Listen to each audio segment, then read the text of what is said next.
It's 1 week from Christmas break, but Prosser sports show no sign of slowing down. Girls basketball started district play earlier this week and faced off against McKinney in one that came down to the wire. Boys basketball starts district play next week, and both boys and girls wrestling have rolled through their opponents. With all these highlights and more, this is Game Time.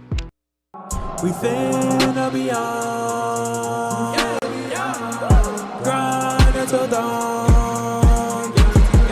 Game time. Welcome back to Game Time. Today is Friday, December 14th. I'm your host. Joined with me today is Jesse Eckstein, Maggie Hale, and Tyler Winden. If you haven't noticed already, we did dress up for the holidays. 1 week to go until Christmas break. No show next week, but we're out here repping. Yeah, Maggie, we got our very own elf here. Thank you. Yeah, live in studio. Yeah, and we got Tyler's ugly Christmas sweater over there. I don't think it's that ugly. I think it's cute. I just like some Yeah, but why are there sloths? It's Christmas, dude. Yeah, sloths are festive. Yeah, they are. Are sloths festive? I don't think so. That's new to me. Yeah. You're not even And you missed the Well, shirt. I didn't get the memo for the shirts, but I just snagged the Santa hat. But let's get into the show. Next up, we got basketball highlights from this past week. Eagle basketball was back in action this past week with two matchups. On Friday, the Eagles faced off against Richardson in the Eagles' Nest.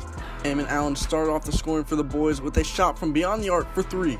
He continued to stay hot with a buzzer beater to end the first quarter and multiple assists.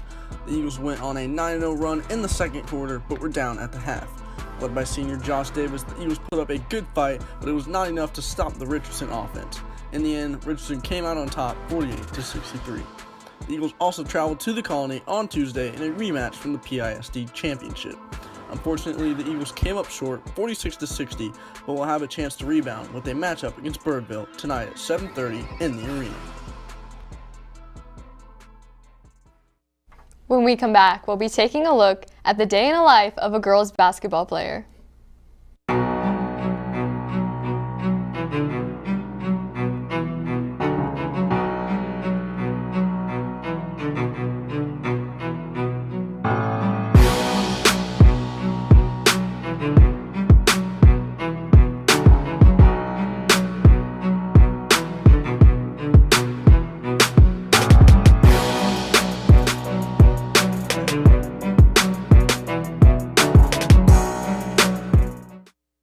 Now let's take a look at what the basketball team does on game day, inspired by the one and only Jordan Oliver.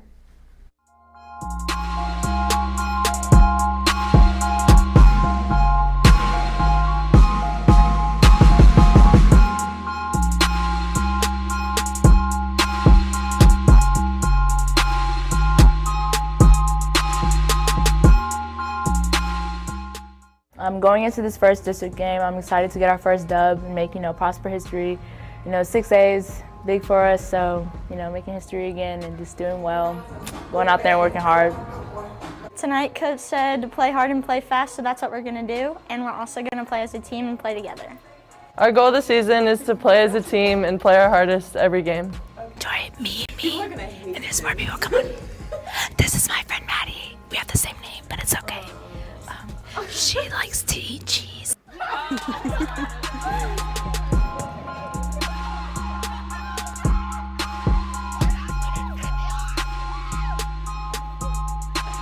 In all seriousness.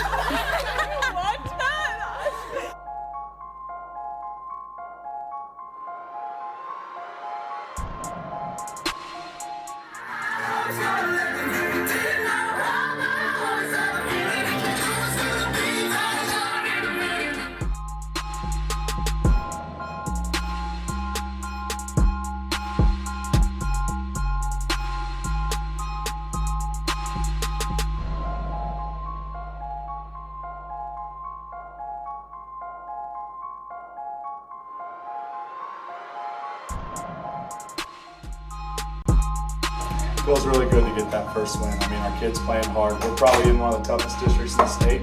We're going to play games like that every night. Hopefully not to give me a heart attack, but it feels really good to know that we're going to compete at the highest level. It was a great job by our kids tonight. We're out! Peace! And now we send it over to Maya Peterson with your Player of the Week. I'm Maya Peterson, and last Game Time challenge, Josh Davis challenged the Baylor commit, Jordan Oliver. So let's go ahead and get right into it. All right, so Jordan, let's go ahead and get into it in 3, 2, 1, go.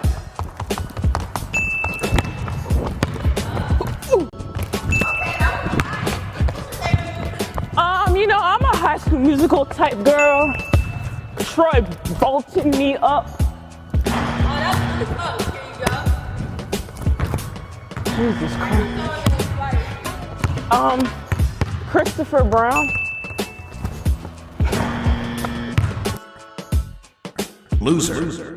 All right, so it looks like Jordan needs to get her head in the game, but it is time for me to say goodbye. So Jordan, any last words? Yes, the girls basketball team would like to challenge the boys basketball team to an all-star game. So be ready. All right, enough said. That's a bug, we out.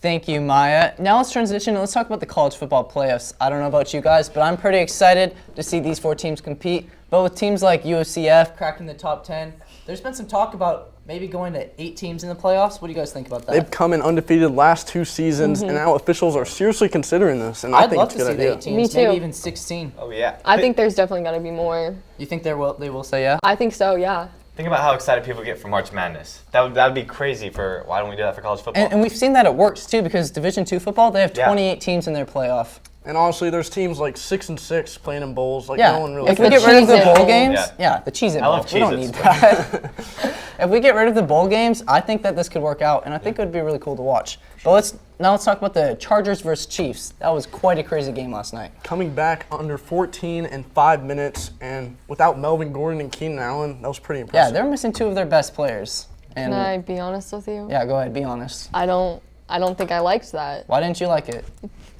The Chiefs lost. Who was the better team? The Chiefs. Chargers Last night? may be the team to beat in the AFC now. And you guys can say Kareem Hunt was out, but Jesse said, Melvin Gordon and Keenan Allen were out. I think they're feeling the repercussions of. I don't think so. I think they are. All right, we're gonna move on and let's talk about James Harden putting up 50 points against the Lakers. That was pretty impressive because Lakers are 6-1 in their last 7. Yeah, they were coming off a hot streak. Oh yeah. Oh yeah. He put the team on their back, and that's his job, honestly. That's what I expect him to do, especially in today's NBA. 50 points is just like, good job, you know? Whatever. That's his 4th one of the season, of his career though. And if the Rockets want some success in postseason, James Harden's really got to Think keep putting how in much this do you hear about the performance. Rockets in sports news? Not that much. So I'm glad to see Harden getting up there with another career high. That's true. Now let's transfer to the Raptors beating the Warriors. Well, not hearing much about the Rockets, but the Raptors, we're hearing a lot of talk. They're sitting in first with like a 5-game lead. They've been dominating. They are in the Eastern Conference though, which is a bit easier than West, but still, like you said, they have quite a bit of lead. They on won everyone without else. Kawhi Leonard. Yeah, and That's Kyle Lowry impressive. came back just in time for them. So and dominated the Warriors 20 points wins. It's impressive. I think as long as the Warriors have a team chemistry issue, they're not going to play so hot. Really? Yeah. definitely we'll have to see how that plays out. But now let's transition away from sports and let's kick it to the comedy shows, Tater Tot Tate's Cooking Show. Wait, what camera am I looking at? And welcome back to Cooking with Tater Tot Thompson. As always, I have my sidekick, Ryan, with me today. Today we will be cooking my famous rosemary chicken with butter noodles. So first things first, get this plate right here. And I'm gonna slap this chicken breast right here. And so what you do, hey, hold on, let me go. You put a bunch of pepper on it.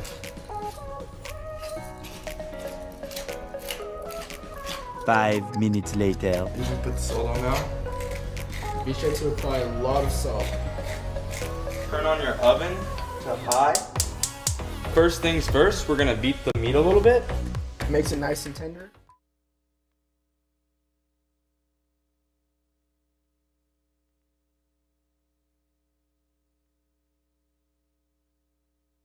Unfortunately, that's all the time we have for you today. For Game Time, I'm Braden Brandvold. I'm Jesse Eckstein. I'm Maggie Hale. And I'm Tyler Winden.